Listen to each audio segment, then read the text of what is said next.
history student, and I'm going to be talking to you about emotional regimes and communities and their association with prayer in early modern England. So first of all, I just want to talk about this article that my module tutor wrote 5 years ago called A Double Care Prayer Therapy in Early Modern England. So this gave me the idea to do the presentation. So she talks about, as you can see on my bullet points, that God was behind all the happenings on earth. And these are all important to what I'm going to talk about just after this. So God was behind all the happenings on earth. This is an idea of providentialism. She discusses the link between body and soul. I'll get into that further on, but this is an important thing to introduce. Bodies had fluids and juices, so blood, black bile, yellow bile, phlegm. These were monitored very closely because they were believed to be related to your health. And again, I'm going to talk about that more in a bit. The passions and affections, they're the early modern understanding of emotion. Again, I'm going to talk about that in a bit. Prayer was conceived as a union of the devotee's heart with God. So this is the moment where people are really getting close to God and feeling God within their hearts. It had a beneficial impact upon the passions, emotions of the heart, and the flows of the spirit. So it's a way for people to regulate their emotions, essentially. And the body and soul are united when in prayer. And they're usually united all the time, but in this specific action, they're closer than ever. So, what are emotional regimes and communities? Well, they're sort of the same thing, but they have their own little caveats. So an emotional regime is more power-based, it's sort of enforced on populations, it's the normative expressions of emotion, and the rituals and practices, so in this case prayer, of how they express their emotion. And prayer is an emotional refuge, I'm going to argue. In this sense, it's state-sanctioned, it's very much encouraged by the church and the state in order to keep the population healthy, and also just to keep them under control, because as I'm going to discuss, reason was very important in this time. You do not want your population being emotional. So then emotional communities are pretty much the same thing, but it's more social based. It's negotiated with communities of just regular average people in England and elsewhere. So this is The Castle of Health by Sir Thomas Eliot.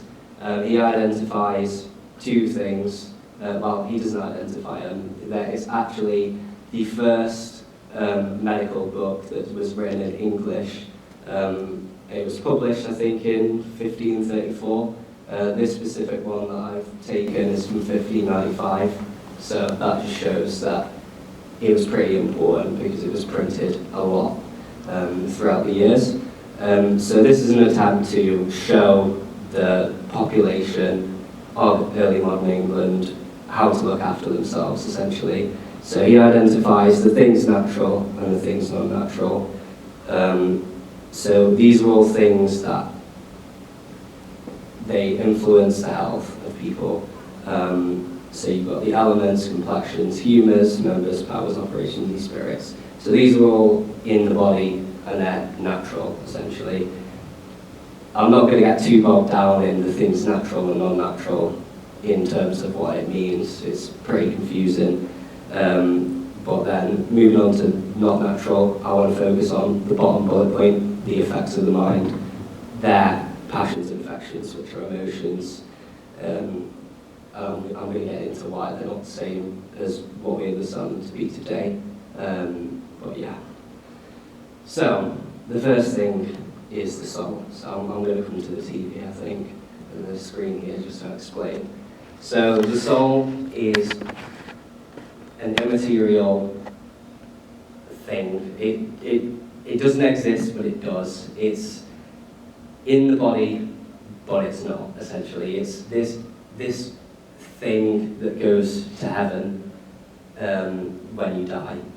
So it's sort of like, your body's sort of an exoskeleton to the soul, essentially, and it's 3 levels. So you've got vegetative soul, which is like plants. Essentially everything that's alive has this soul. The sensitive soul is exclusive to animals and humans. This is where emotions are produced, and it's also responsible for just motion. And the emotions that are produced, that is like irritation, and this is desire. And then the intellective soul is essentially your brain. The simplest way to explain it is it's your brain, but importantly, it's not your brain. It's an existing thing that's religious. It's basically taken from Aristotle's work, early classic medicine, and it was Christianized by people like Thomas Aquinas and Augustine, and this is their model of the soul. And it just shows, again, Aquinas is one, that lower appetite, where emotions are produced, are irrational. And the intellective soul, your brain, is rational.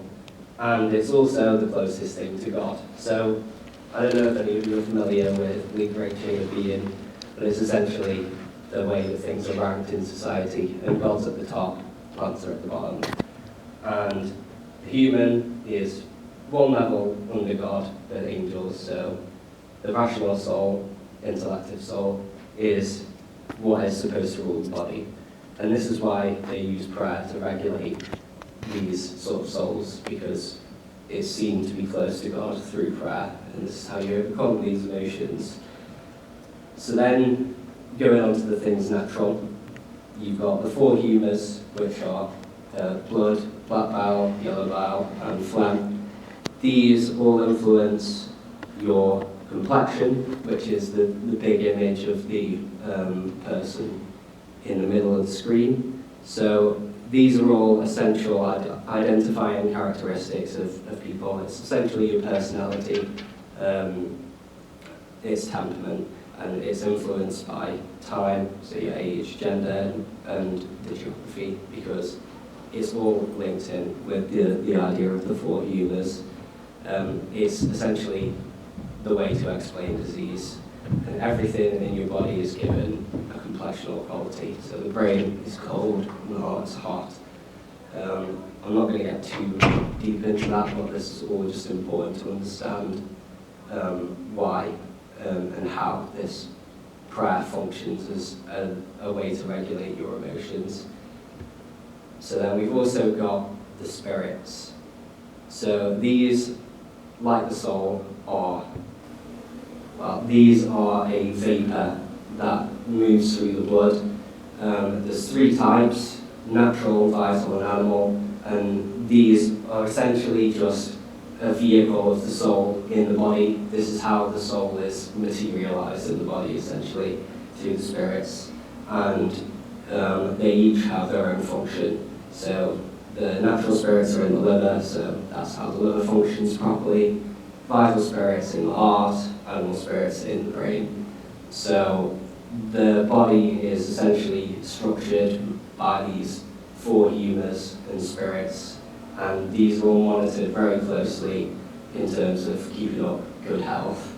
And that is how disease is explained. So if you have a blockage in your body, you've got too much blood, or the spirits aren't able to flow through the body properly, you're going to have problems.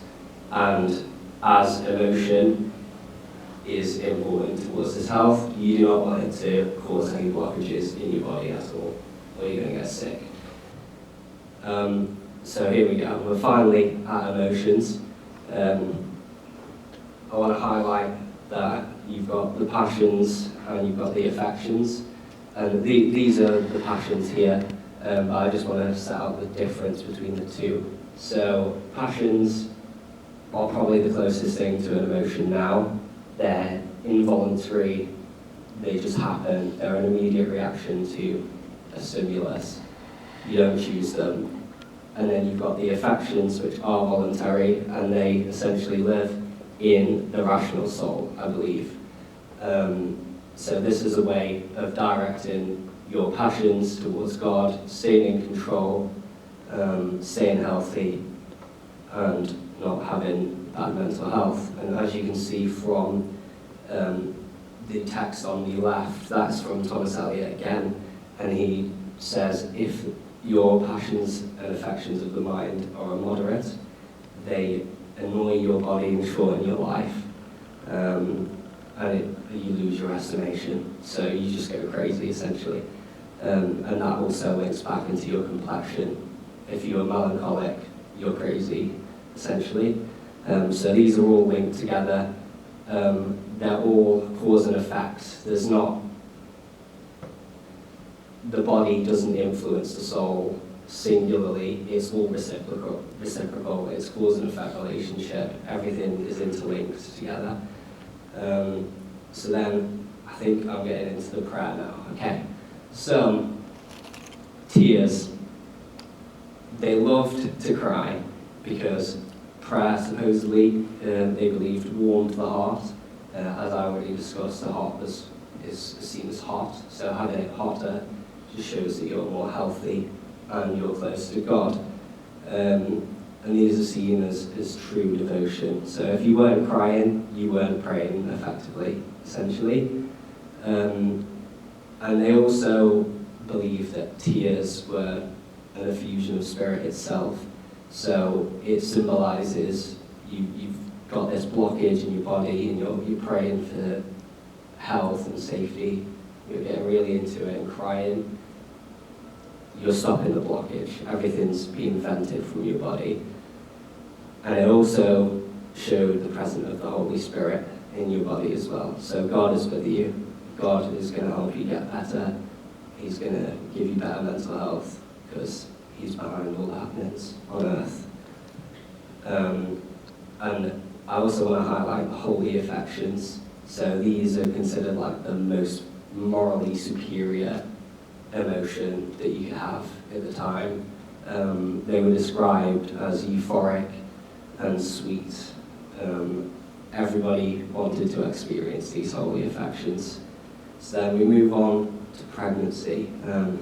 Probably not the most conventional topic for discussing prayer, but it was very important because the pregnant body was perceived to be profoundly open and vulnerable during pregnancy, and particularly women in this time were considered irrational as well. Their complexion was not similar to men at all, unfortunately. Very sexist, but this just shows how important it was for women, especially when they're pregnant, to regulate their emotions, as miscarriages could happen. There was a story in, I think it was Olivia Weiser, where somebody's husband puts a knife to her throat and she subsequently miscarries because of the shock that she experienced from this event. And women were very sheltered during pregnancy, especially from being in the street. Like if they were to see a homeless person, be shocked, they could miscarry. So emotions are very important to be regulated in this time period. And again, with the consistent theme of God being behind everything, women were not really given agency within the pregnancy. I mean, it's kind of contradictory to the way that the emotions work, because control over the emotions do give women agency, but then it links back to this, the importance of prayer, because that is how the emotions are regulated and kept in check. And I've attached a prayer just on the bottom here, which just shows that it's essentially women surrendering their agency to God to make sure that their child comes out okay, and not like the one that's in the middle here with all the like ruffles and stuff. And another important thing to highlight is the imagination. So the imagination lives in the sensitive soul, so it's linked to emotions. And the imagination is something that could cause monstrous births. So essentially, if you were thinking that your child is going to turn out monstrous, then it would. So it was very important to make sure that your emotions are kept in check, your passions and affections are kept in check. I think that's all for now. I've got a very extensive bibliography for anybody who's interested in looking at it further. And any questions?